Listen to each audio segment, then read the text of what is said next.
So now we transition to the fourth session of our conference, and this is titled Reimagining Indo-Pacific Social Sciences, Local Knowledge and Global Discourse. So may I ask the session chair and the the presenters that are present here to please be here on stage. We have the chair, Professor Adam, and presenters, Dr. Sengupta, Dr. Mac, and Professor Jiang. And we have Ms. Swati Mittal, who will be joining us through Zoom. Okay, so now let me briefly introduce our session chair for this session. Professor Adam Possamai is Professor of Sociology at Western Sydney University and is the International Secretary for the Academy of the Social Sciences in Australia. He is the author and editor of more than a dozen academic books, 6 novels, and more than 100 refereed articles and book chapters. He is a past president of the International Sociological Association's Committee 22 on the Sociology of Religion. He was a visiting professor at the City University of New York, the École des Hautes Études en Sciences Sociales in Paris, the Summer Institute of Hokkaido University, and Universitas Negeri Yogyakarta. Ladies and gentlemen, Professor Adam Possamai.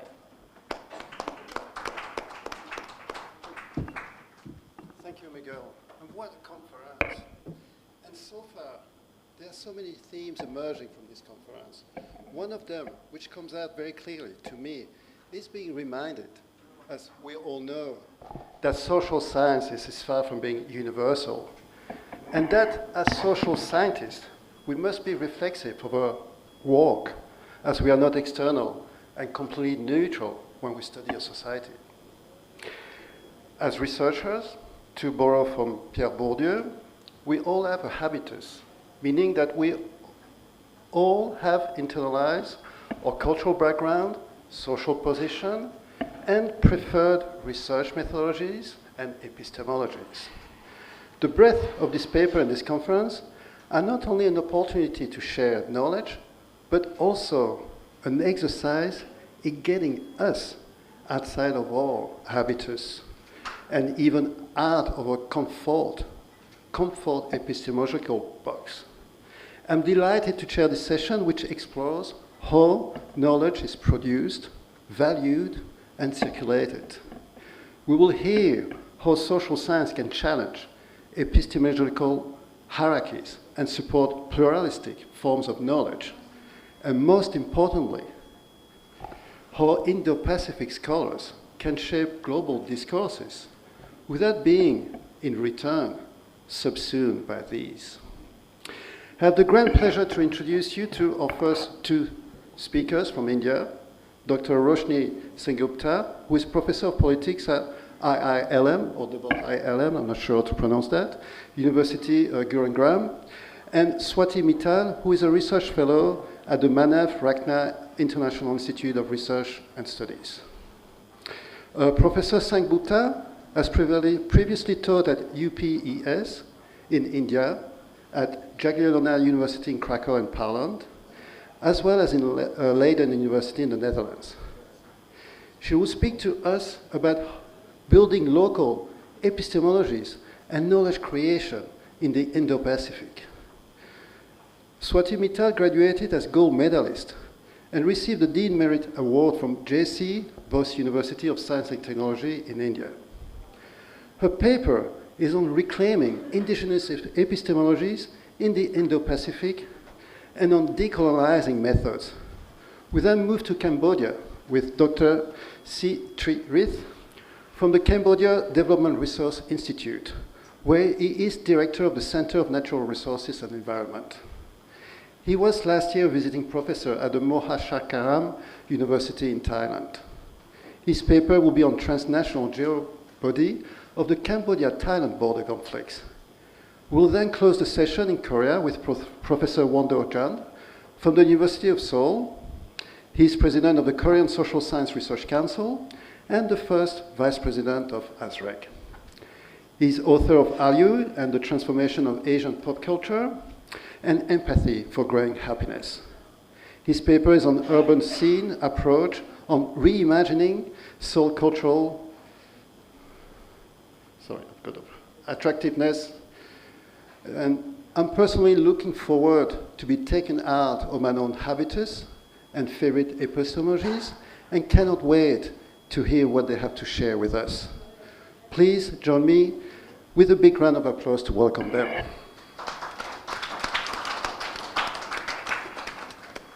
And I invite Dr. Roshni Sengupta. Professor Sengupta, thank you.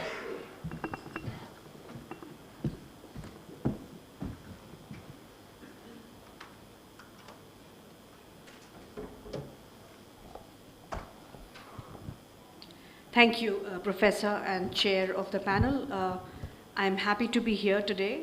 Thank you so much for this kind invitation and for accepting my abstract to this great conference.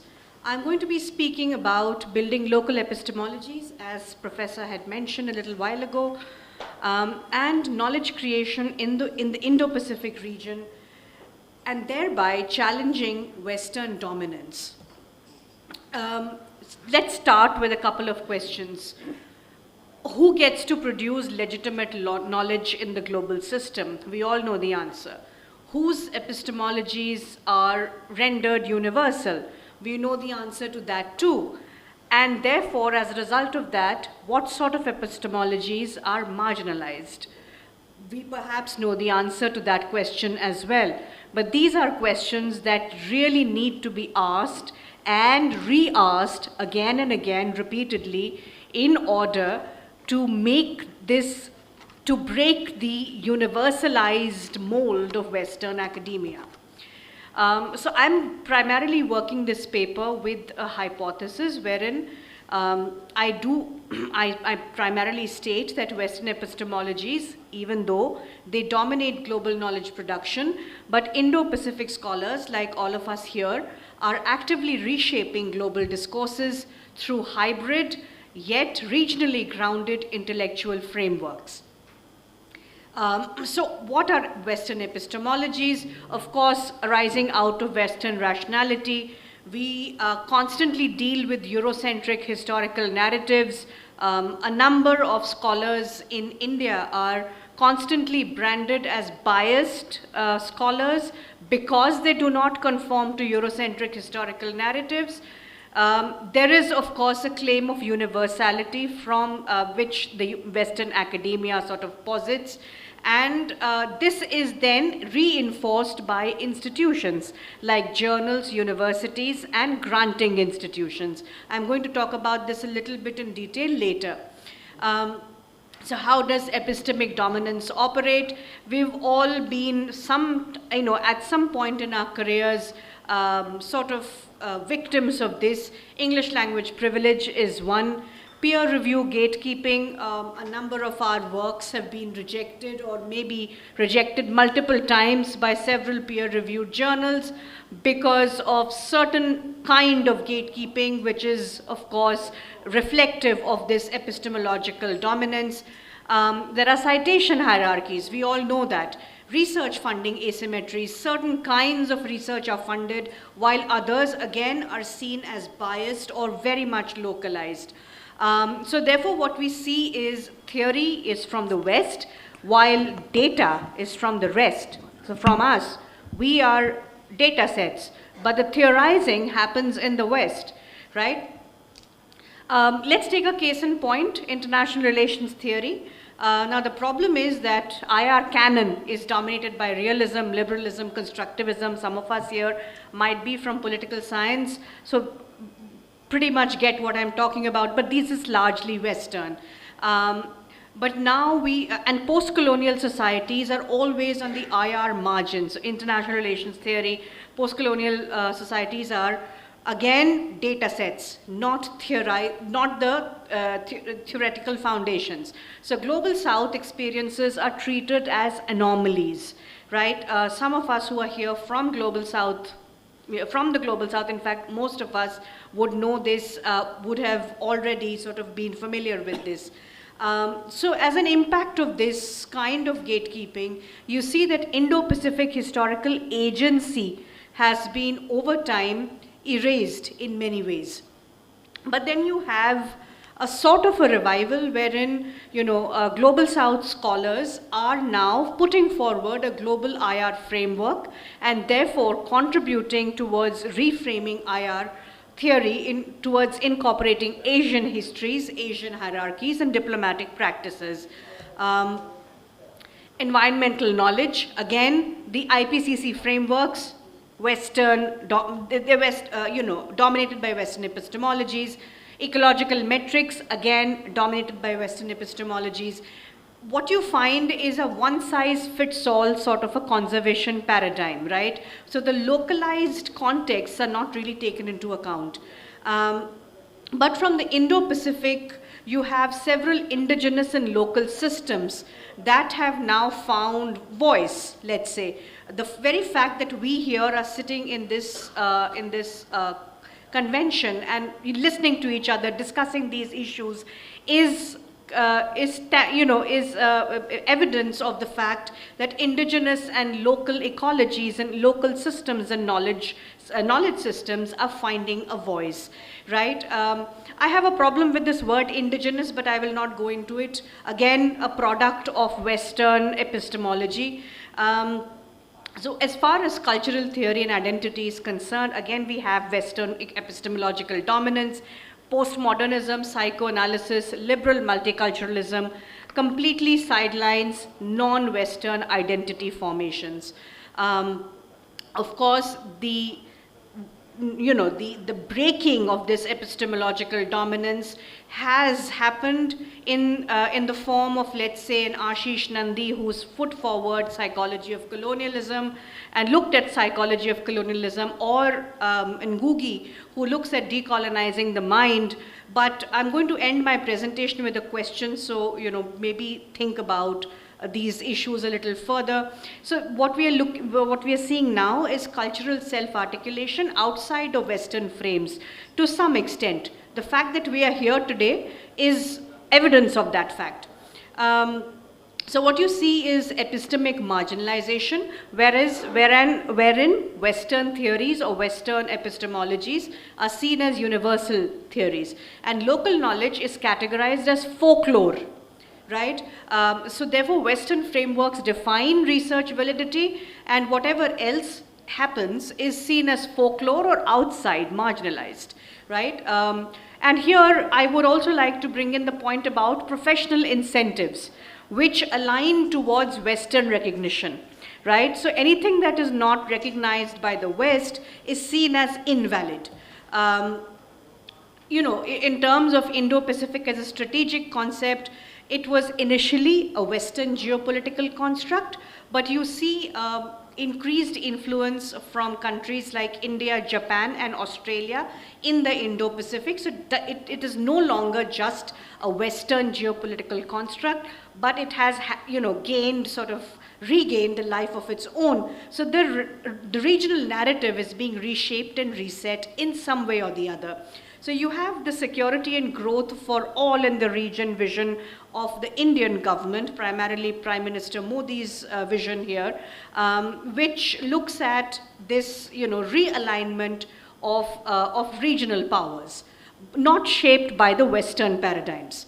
There is, I would directly want to come to, because we have a shortage of time, I would like to talk about the revival of the Indian knowledge systems. Like I said, I have a bit of an issue with the term indigenous, which is a Western construct. I also have a bit of an umbrage with this whole idea of classifying Indian knowledge systems as traditional knowledge systems, indigenous scientific traditions, but for the ease of understanding, let us stick with it. Let's just call it indigenous scientific traditions of India, wherein there is a push towards recognizing local languages and publishing in local languages as well. And traditional ecological knowledge is also seen as valid, even if it is not validated by the Western hemisphere or the Western epistemology. However, the debate, there is a very thin line between falling in the trap of falsehood and remaining within the sort of confines of academic knowledge. So balancing decolonization with scientific rigor. So that is something that we are sort of trying to navigate. However, structural barriers still persist. You have the Western journal impact factor dominance. A lot of us have faced it. There are visa and access inequities. So many South Asian studies, religious studies, conferences are held in the global West or the global North, which you and I cannot access because our institutions won't pay for it. And they don't pay for it either. So therefore, I can't talk about, let's say, religion in America because I can't go to America because nobody will pay for it, right? So there is these visa and access inequities, which all of us question, but it's not been sort of broken yet. Again, Anglophone knowledge monopolies, publishing in English, of course, gives you better access, more access. But what about languages which are not English? I mean, people who are writing in their native languages, then that just gets subsumed by the Anglophone knowledge monopoly. And of course, hierarchical academic networks. Most academic networks are again very West dominated. The gathering over here is sort of an outlier where we see Indo-Pacific people researchers from the global South, sort of dominating the scene rather than from the global North. But there are certain strategies being employed by Indo-Pacific scholars, wherein we are looking at localized research agendas. We are building our own journal and regional research networks. Publishing in bilingual formats is perhaps another way of breaking this dominance. Also, community-driven research methodologies. My colleague from Fiji had just spoken about something very, very interesting. I'll probably get in touch with her to learn more about it. And also critical engagement rooted in local contexts. Of course, the role of digital platforms is something that is critical and crucial to this breaking of the Western epistemological dominance.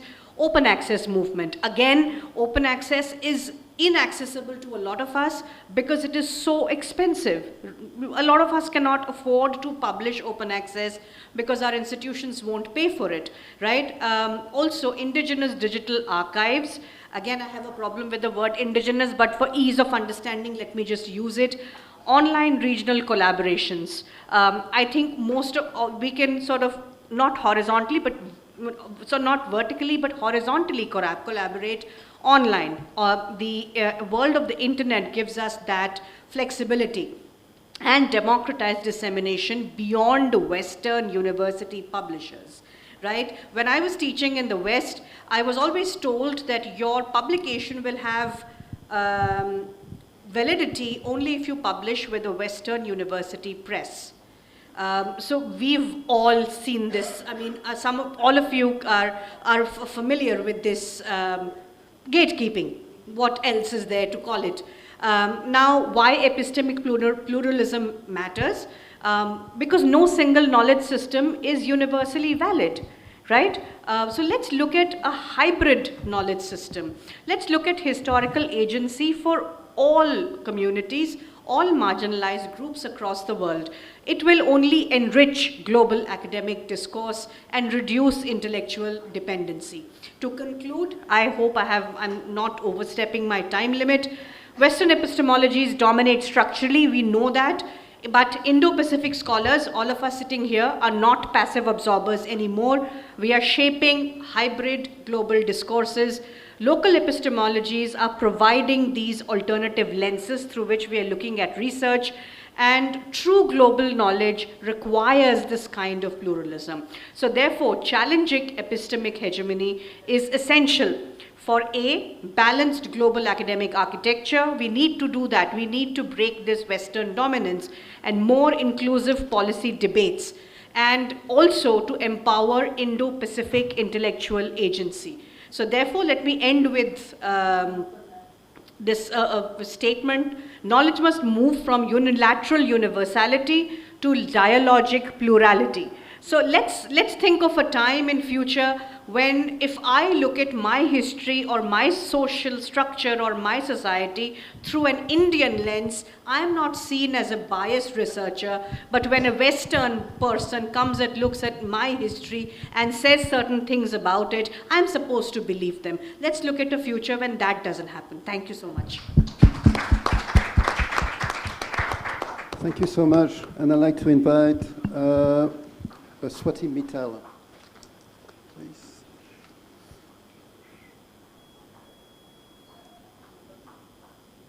Are we ready for Swati, or should I move to the next speaker?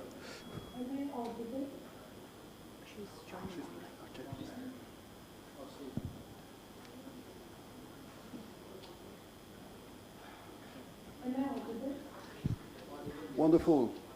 Can you hear us? Yes, I can hear you, and I audible. Wonderful. Yes. Fantastic. Please, we're listening to you. 12 minutes. So, good afternoon, everyone. Today, I will be sharing how Indigenous scholar systems across the Indo-Pacific, especially the Dongoria Pond tribe, Elohim tribe, and the Maori tribe, offer powerful relational based understanding sustainability, ecology, and social life. This presentation draws from decolonial theory and epistemic justice to show how these communities reshape what we call knowledge. Today, I want to invite you into a different way of seeing the world, a world where mountains are deities, rivers are ancestors, and knowledge lives in relationship, not in just textbooks. We are living through a global ecological crisis, and Western science alone cannot solve it. Indigenous communities have preserved sustainable knowledge for centuries. As decolonial scholars, centers argues, we need an ecology of knowledge, a space where multiple knowledge systems coexist and guide action. This research brings together three frameworks. Decolonial theory helps us question Eurocentric dominance of knowledge. Epistemic justice focuses on restoring credibility to marginalized communities. Decolonial theory shows how colonialism shaped not just politics, but the entire way the book defines truth. Pugliano calls this the coloniality of heart. Milano urges epistemic disobedience, refusing to let Western knowledge be the only valid form. Iskumar adds the idea of the pluriverse, a world where many world exist. Miranda Picker explains how some groups are unfairly denied credibility, testimonial injustice, or lack the concepts to express their worldview, unethical injustice. Indigenous communities often faces both. This study aims to restore their intellectual authority by treating them as knowledge producers, not just study subjects. Indigenous knowledge is deeply relational. Knowledge emerges from the relationship between humans, lands, ancestors, and spiritual beings. It is transmitted through stories, rituals, songlines, and proverbs. As Sean Wilson put it, knowledge is relationship. Let me start in the Gurugram areas of Eastern India. The Dongoria Pond tribe call themselves Jamaniya, meaning protectors of the stream.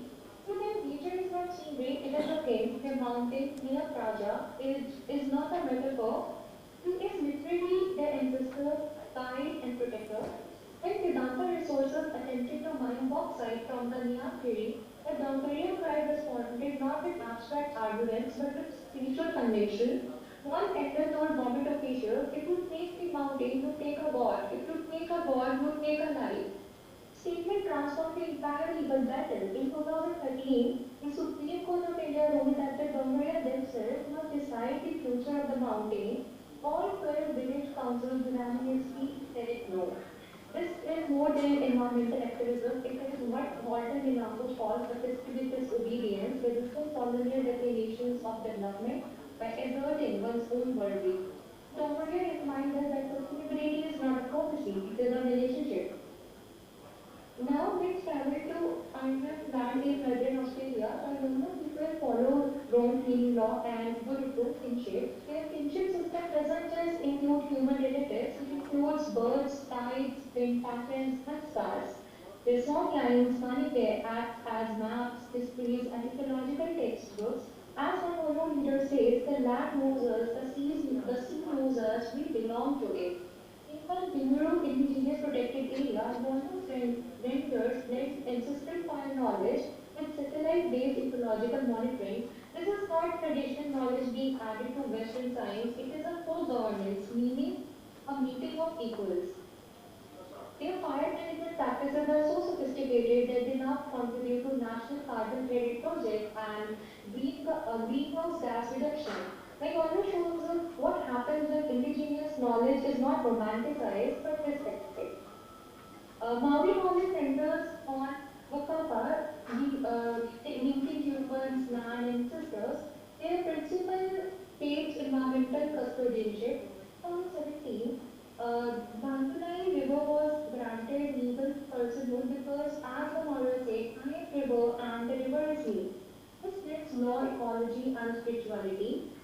Wakapa, which frames all beings, human and not human, as connected through genealogy, mana or spiritual authority and dignity, Amauri, the vital life force present in every entity, Kaikrikia Kitatanga, the ethnic of guardianship shaped by ancestral obligations. Together these express a relational ontology in which land, waters, and other elements in the environment are understood as kin rather than resources. In terms of bicultural governance, the Treaty of Biennial provides the constitutional foundation for Maori relations. The landmark expression of this was the 2017 recognition of the Wangpanai River as a legal person reflecting Maori cosmology in national law. More broadly, co-governance and co-management agreements integrate Maori epistemologies and decision-making practices into state institutions. Finally, Maori values have had a significant influence on national sustainability policy. They shape approaches to biodiversity convergence, freshwater management, and long-term environmental planning. Maori organizations also participate actively in global indigenous networks, offering models of how indigenous knowledge systems can transform state-level sustainability governance. Across all three cases, we see that knowledge is relational, not extractive. Governance is separate, not bureaucratic. Indigenous wisdom is not the past, it is an alternative future. These communities challenge the idea that development must be extractive or that science must be vested. These communities are not rejecting modernity, they are redefining it. Gambia can shape constitutional law in India, Nonku shape climate policy and conversation practice, Maori shape legal theory worldwide. Indigenous knowledge is not just an add-on to social science, it is social science reimagined. As Escobar writes, a world where many worlds fit. This is the heart of a decolonising Indo-Pacific. In a world facing ecological breakdown and cultural fragmentation, indigenous epistemologies offer not nostalgia but direction. They remind us that sustainability is not a fix but a way of living, grounded in relationship, responsibility, and divergence. If they listen, truly listen, the knowledge does not merely enrich academia, shapes our imagination of what is possible. Thank you. Thank you so much. We're now moving to a third paper, and I'd like to invite Dr. Mac Sitiri. Thank you.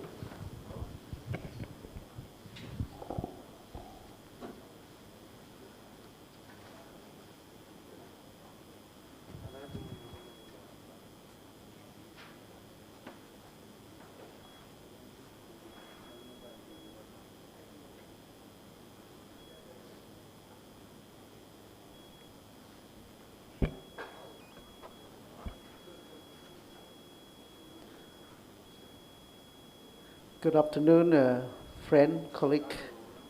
Thank you very much for opportunity for me to present you the studies of the border conflict between Cambodia and Thailand again. This morning, you have heard already presentation from Thai colleagues on the issues of border conflicts. Now again present this from Cambodian point of views.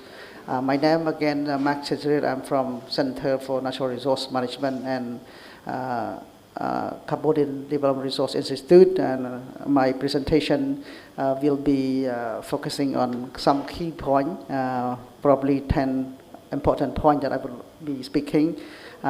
First, I would start with the issues of the conflict. I think the conflict can happen in 2025, and I think this is a new conflict after many conflicts occur, and that conflict happened even we have the treaty agreement and also the International Court of Justice. Or despite this still happen, and the burning.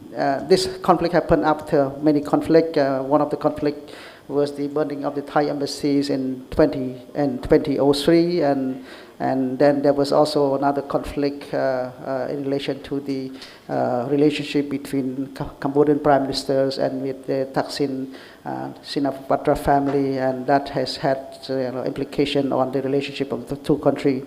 And border dispute between Cambodia and Thailand show how colonial legacy and international adjudication and domestic political problem intertwine to create a cycle of escalation and issues. And this studies looking into what the implication of this on the local people and the livelihood of the people living along the border. By doing so, we take the conceptual approach. We view the concept of Thongchai Municipal Geo-body of the nation, and according to Thongchai, nation is constructed through border mapping, dispute and treaties, and colonial cartography has been using to divide this territory of the Khmer Kingdom and control the frontier.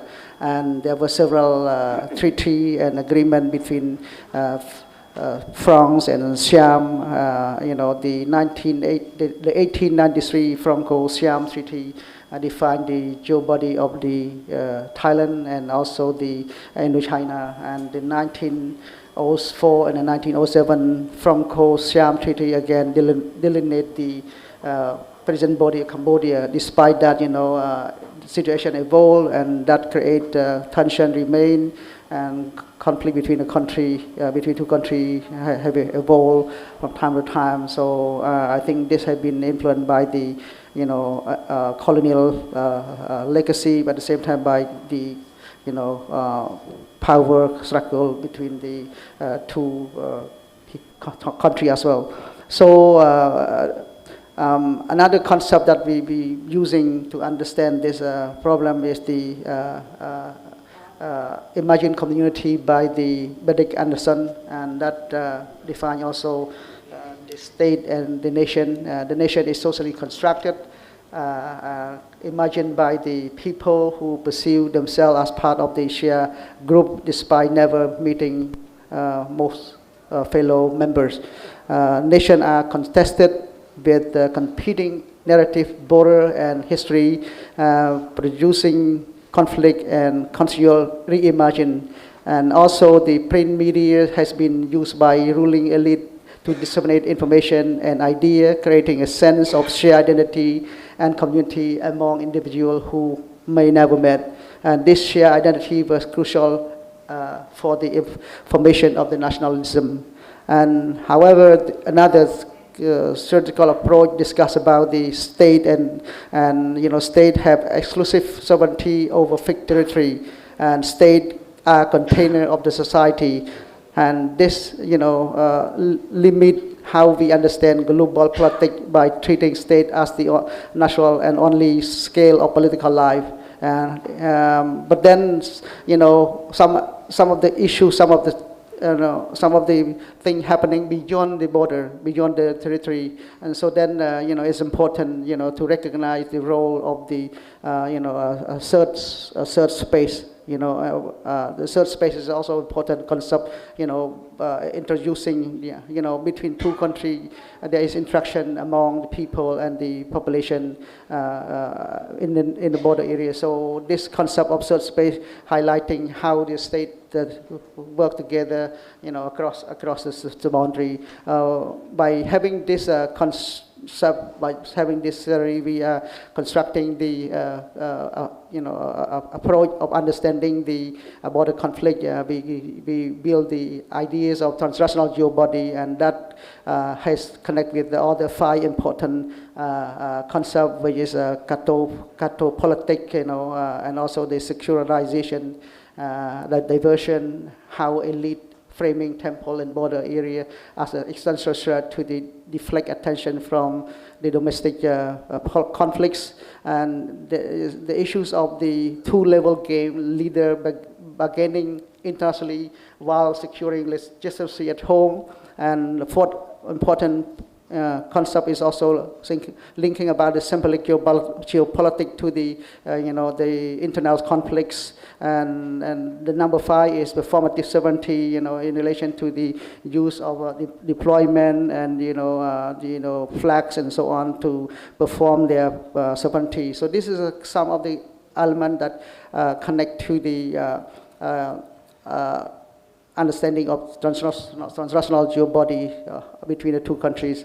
And from there, we study the implication of the conflict, and the conflict happened in 2025, July 2025, and doing so, we collect information, we collect data from the border area. We also analyze policy, and we also consult with the key ministry of Cambodia, and we from there come up with the finding that there is a transnational geobody of Cambodian-Thailand border conflict that include the transnational alliance, transnational elite alliance, the relationship between Thaksin family and Hun Sen, Prime Minister of Cambodia, and that creates some question about this relationship. Cambodian-Thailand relationship become a source of tension within the Thai politics. Thaksin tied to Cambodian view as a threat by the royalist military elite in Thailand, and that led to the several coups in Thailand. The first coup in 2006, and the second coup in 2014, and also in 2025, that will link to the issues of the border area as well. And I think this illustrates how transnational relationship influence the politics of the country, and that shape the tension and conflicts between 2 countries. And there has been the issues of the economic impact. So because of the conflict between 2 countries, about 1 million Cambodian people who work in Thailand return to Cambodia, and this is constituting about 10% of the national labor force, and they return home after the tension, and about 30% of these returnees mostly live near the border area between Thailand, and that creates some of the pressure, especially in terms of living and loss of job, and some of the returnees who return to Cambodia, mostly they used to contribute around $400 per month to family, but then when they return home, they face loss of job, and they are living in debts at the moment. And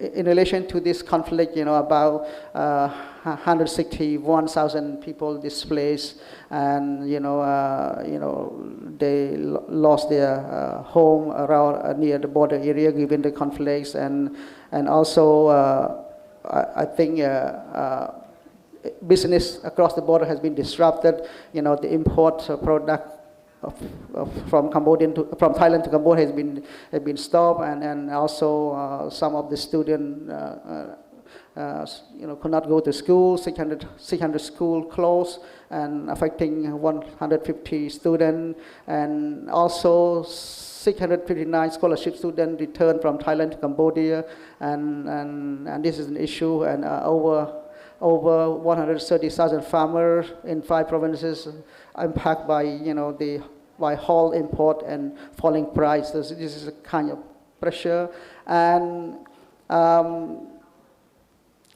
some of the border area, especially in specific town, Poi Pat, Dong, Malai, and Phnom and Prom. This is an area that are close to Thailand, but then, because of this conflict, they have lost their job, they have lost their living, and that affects their livelihood as well. And government have taken effort to address this problem, but the government have, especially the National Bank Cambodian, suspended debt collection, and they don't. They also provide the job to returnee, but then only 600 returnee that could get a job, but then many others don't get. I think this is also, some of the students, even now they can go to school, but they are not. They always concerned about the war again. They might be displaced by this again. So this is still a concern. I think conflict have been internationalized, or we have been settled this conflict. We have settled this conflict, and ASEAN has played an important role. But then this is not it's not end completely. And at the same time, I think we have support from the U.S. President, and he has been helpful in bring two parties to the ceasefire. I think recently, and I think border conflict has brought many problems, and that problem especially happening a lot to the people along the border. And I think it's as important,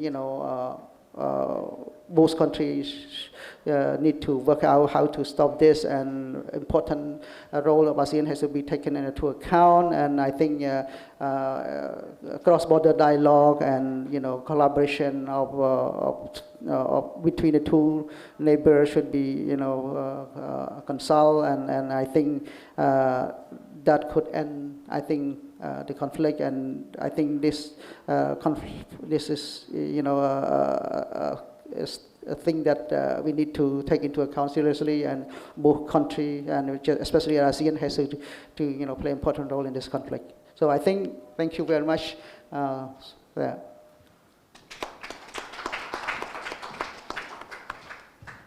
Thank you so much. And I'd like to invite our fourth speaker for this session, Professor Wohon Gan. Thank you. Thank you very much. I'm very happy and honored to give a presentation here. I learned a lot in the morning, and also learned a lot in the afternoon session too. And the theme of this conference focus on the Indo-Pacific matters such as sustainable development goals, or environmental problems, or some border conflict, or even some kind of challenge to Western dominating epistemology. And I'm actually working on the post-Western sociology too, so I'm very much impressed by the presentation too. My topic is focus on city-level approach. And this approach is it's kind of a Western style approach, but I try to, recover some kind of problems by showing some key concept using some Asian key concept of empathy or feeling, something like that, in making a city more attractive. Okay, let me start. Okay, to do so, I'd like to say that sociology is urban scene, but before saying so, I'd like to say that what is an attractive city? What do you think the attractive city is? Some says that attractive city might be showing some kind of opportunity for people to be employed by developing the cities, by building many apartments or by building many multiple complex things, something like that. This is argued by the city as a growth machine argument. And as a result, we all know that that argument has proven to the burden to local government. So it also leads to some kind of financial problem in local government too. So after that, there is an argument about the anti-growth machine, which focus on the efficient usage of the budgets, or stringent budget making, or new public management. That's all kind of a brand of the anti-growth motion argument. And after that, there is an argument, some very different argument, saying that no, it is not the development, it is not the jobs, but attracting people is the culture, and that's the urban scene argument based on some kind of amenity in the cities, attracting people based using a lot of amenities such as natural amenities, parks and good air, or the constructed amenities such as restaurants and opera house and cinema house, something like that, and also value amenities showing the tolerance to the people in visiting the cities. That's another argument. We call that entertainment machine argument. And urban scene argument is a trend of the sequel of the entertainment machine argument. So we argue the entertainment machine along with Richard Florida's argument of the creative class, and to attract the creative class, we have to show some kind of a tolerance, and we have to show some kind of a cultural diversities. That's the entertainment machine argument, and we develop more from the entertainment machine argument to urban scene. And before that, we argued that growth motion argument cannot work anymore. So we argued that for the happiness of the residents as well as happiness, satisfaction of the visitors, the entertainment thing or mental things is the most important factors for the cities. And I'm now working with the people of the foundation, Seoul Foundation of Culture and Arts. And it is a kind of I think it's an order from the mayor of Seoul. Mayor of Seoul would like to make Seoul more attractive.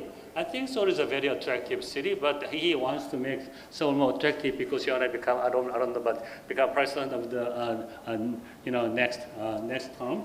But so I worked with them and I argued that to make Seoul more attractive, we have to develop various scenes in Seoul, and that's the argument of urban scene. And the urban scene argument says that urban scene is defined as the cultural cluster in a space.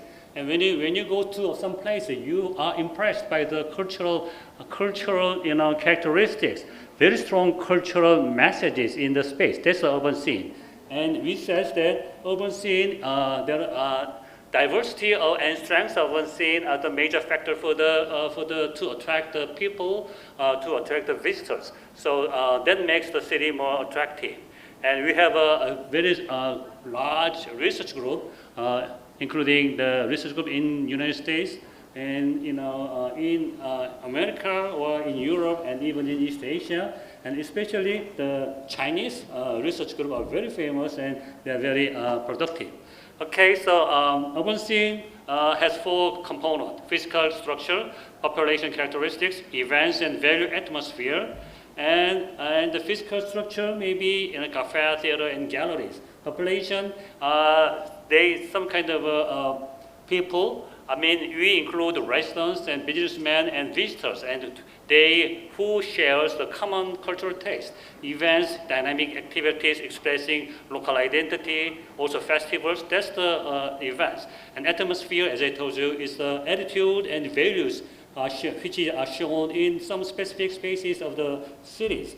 Okay, so and we try to make the urban scene more general theories, kind of holistic theories toward the city space. So we says that urban scene must combine a kind of 3 factors. One is the legitimacy. There's the ethical factor. The other is the theatricality. There is an epistemological factor, but in this epistemological is a little bit restricted concept, which shows a kind of a perception or to be perceived factors. And third one is authenticity, is the ontological factor. So urban scene might show some ethical things or epistemological things or ontological things based on some kind of a shared culture. That's the urban scene argument. Okay, so so legitimacy It's a moral reasoning guiding urban behavior and place choice. Okay, if you go to some traditional place, you have values of tradition. You have values of,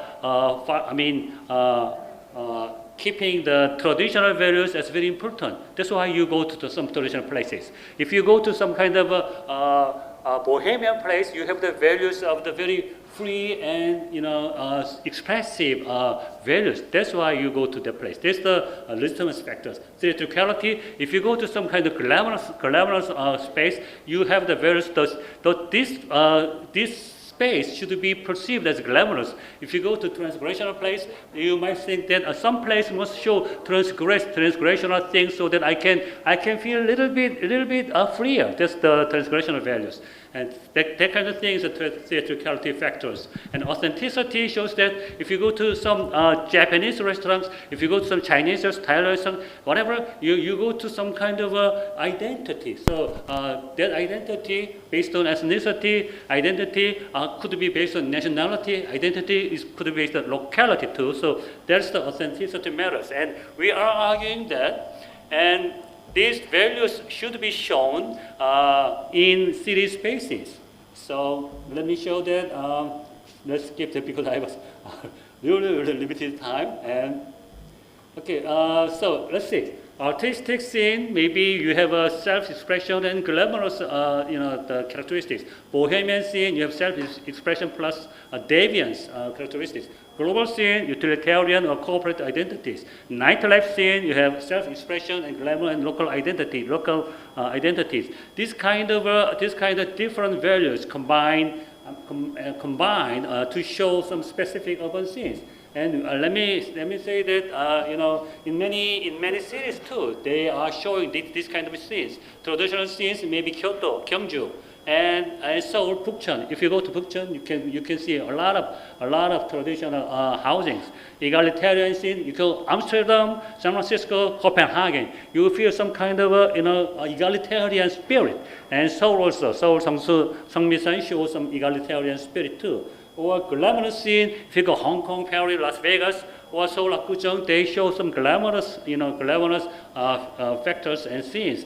And deviant scene, maybe Amsterdam, Berlin, or Seoul, Hongdae, they show some deviant factors. So such that the tattoo is limited, prohibited in Korea, but in Hongdae there are a lot of tattoo shops. So that's the scene of the deviant scene. And if you go there, you feel some kind of freer feelings. Okay, then ethnic scenes, local scenes. So this kind of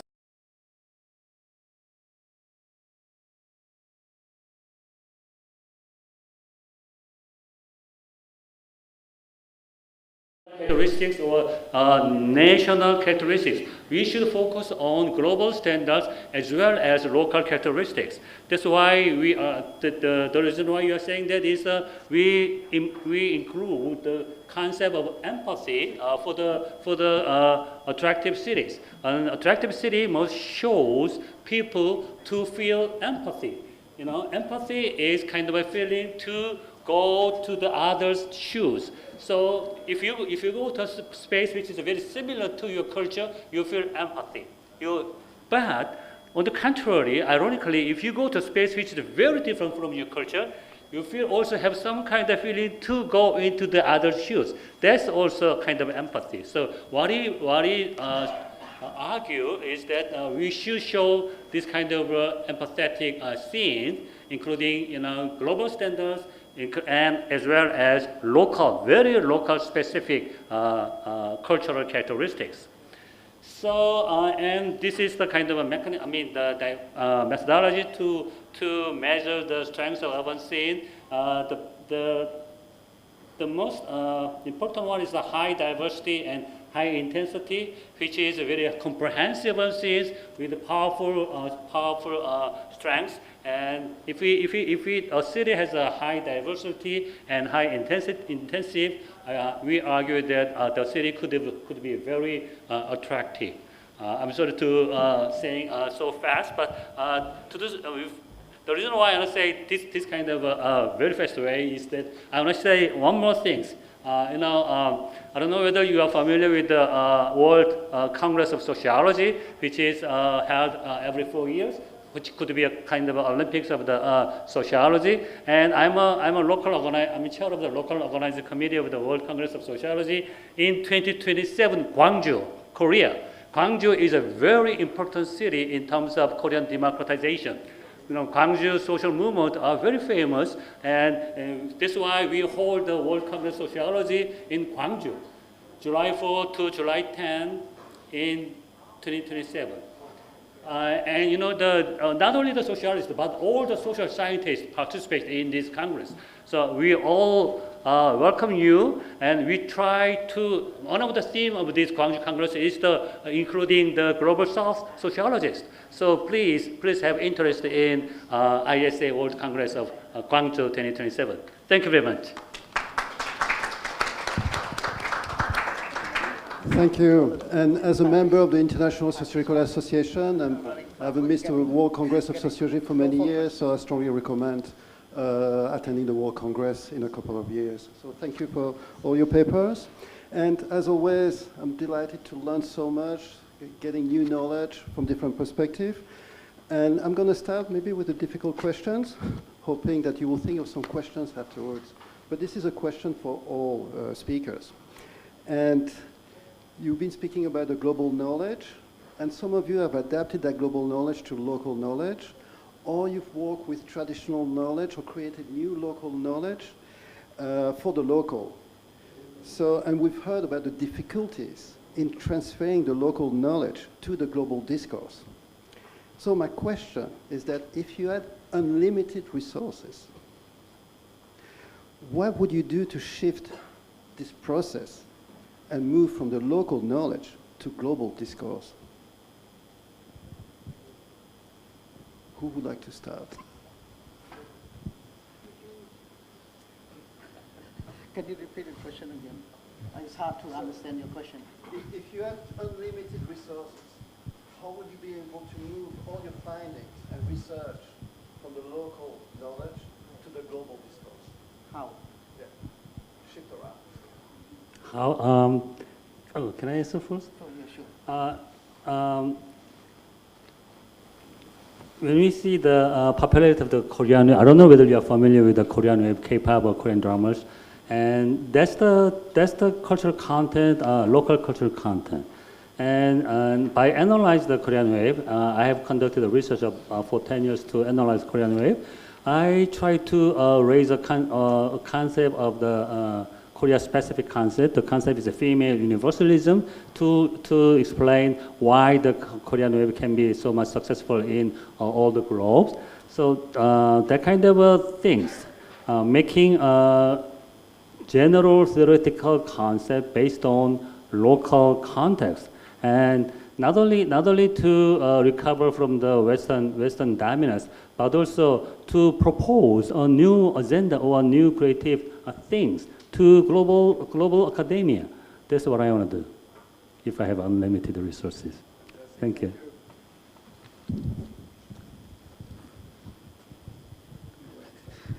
I think I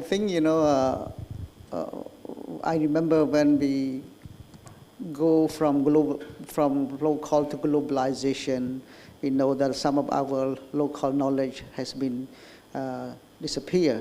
Some of our local knowledge could not be compete with the global knowledge. So and globalization to some extent, making the world smaller and make the world somehow, similar from place to place, and people get to use, similar product, product that used in the U.S. or in Europe are also used in Asia and Southeast Asia and Cambodia and so on, and that the problem of the globalization. But then if you want to reverse, it's important, we need to build identity, and that identity, come with the knowledge of local people, and that could be research, could be documented by having documented this knowledge. It could be shared, could be articulate to the global scale, and in doing so, we would need some platform at the global levels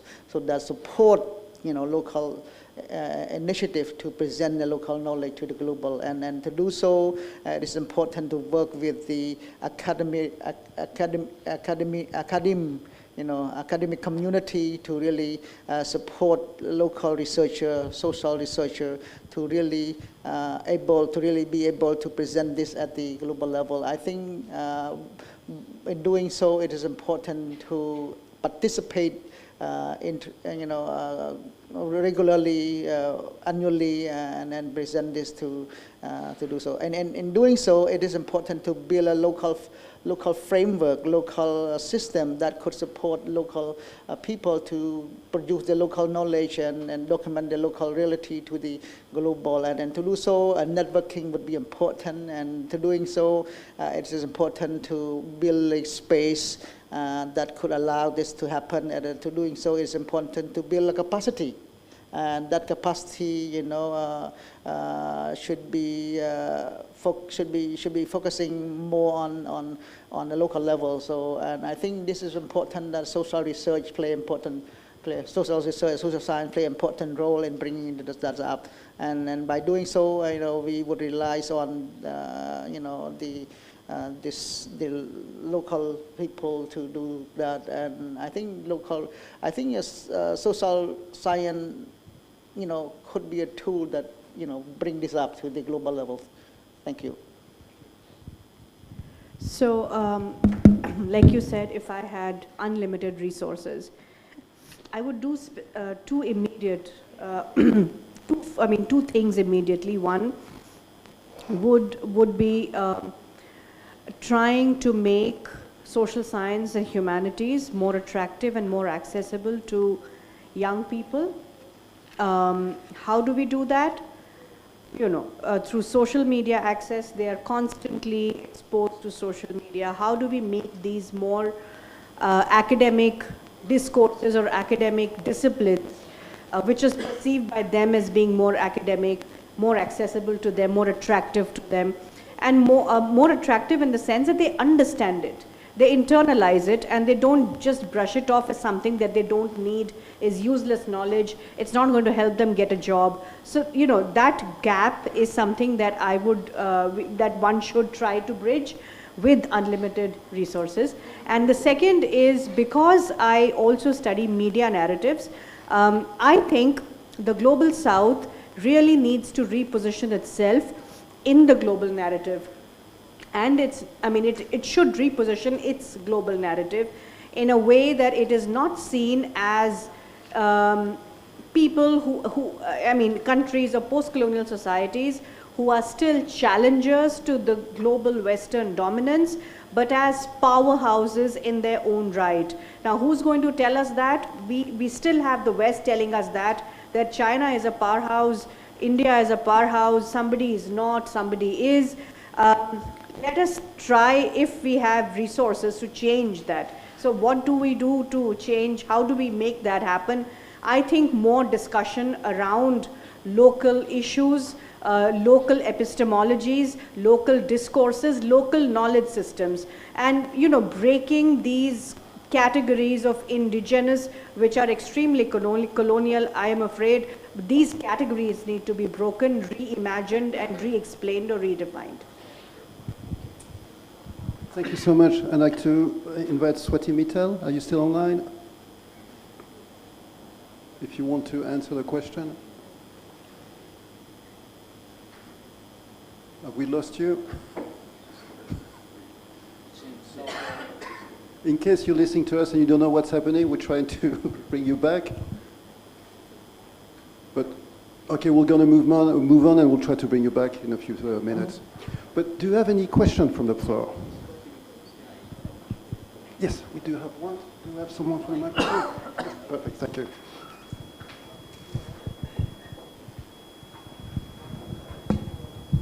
Well, thank you. Listening to all four presenters, it's really enlightening. First of all, thank you for all of you. My question specific is to Dr. Roshni Sengupta, because you have frequently reiterated that you have the problem with regards to the word indigenous people. However, that indigenous term, however, I think at least for the indigenous people of the world, what they have is a historical legacy of last, I think, 50 years. I think, if I remember correctly, sometime in late 60s, they began their kind of fight against the rulers in the North and South America, and then finally in 1990s, that word indigenous kind of got popularized. I don't know whether that was the indigenous people themselves kind of popularized, and now it's like globally understood, or is it really the colonial idea that they were considered indigenous? From that point of view, I would be grateful if you could kind of enlighten why such sort of problem that you have with that word, please. Thank you for your question. Yes, I did mention quite a few times that I have an issue with the term indigenous, and that is primarily in reference to the usage of the word indigenous for people who have civilizational legacies or civilizational histories of not 50 years but thousands of years. So, the colonial knowledge systems started referring to them as indigenous or native people. So I have a problem with that construction of the term indigenous and the colonial construction of the native or the indigenous. As far as the idea of indigenous people calling themselves indigenous is concerned, I think we need to sort of rethink the whole idea of who is indigenous and whether or not they term themselves as indigenous by their own agency, or it is the Western dominant epistemology that makes them do that.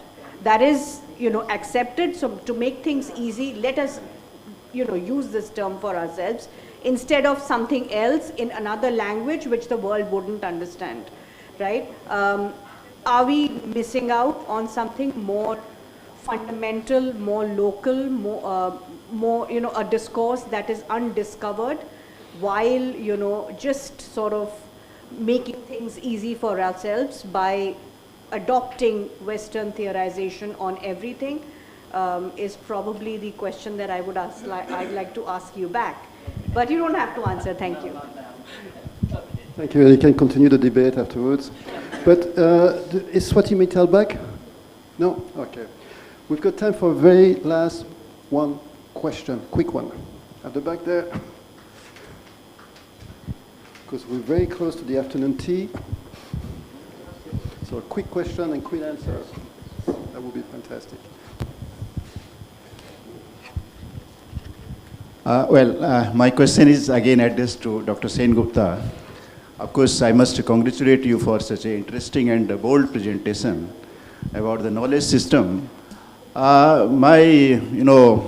Basically what I find is you have emphasized on, more, emphasis is being given to Western theories and at the cost of local knowledge, or indigenous. Of course, you didn't like it, but still we call it indigenous.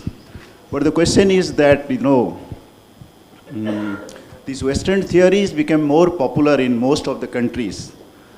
There is a reason behind it, because whether we accept it or not, but the assumption is that they are scientific-based theories.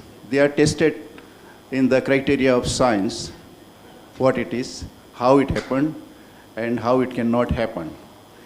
Whether most of the, local knowledge system or indigenous knowledge system, they may have good documentation with them. But if we call them whether they are scientifically tested or not, so that is a big question. So, and I must say that we are also emphasizing on Indian knowledge system, though we had a very vast knowledge with us, but somehow it remained dormant, you know. We could not make it as a universal knowledge system.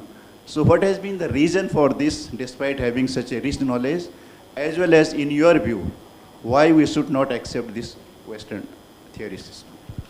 Thank you. Thank you. If I can ask for a quick answer. Thanks. Quick answer to your second question first. Why did Indian knowledge systems not flourish as much as they should have, despite being so rich and with such, you know, long sort of legacy?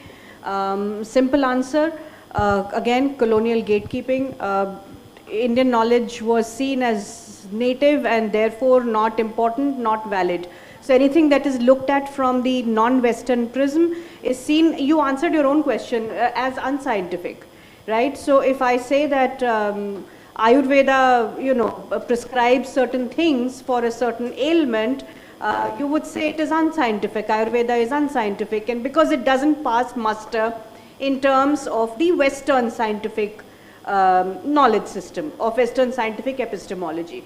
So, you know, there is a problem. Again, it's an assumed issue, right? That Western science, Western theory is scientific, and Indian theory or South Asian theory or Indo-Pacific theory is unscientific or native or therefore invalid.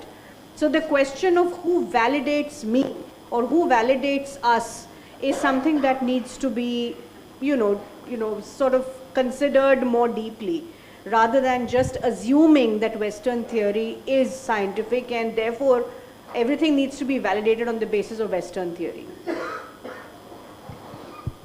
Thank you. I'd like to thank our speakers for their fantastic papers, and another round of applause, please.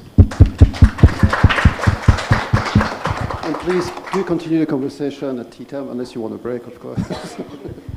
Thank you.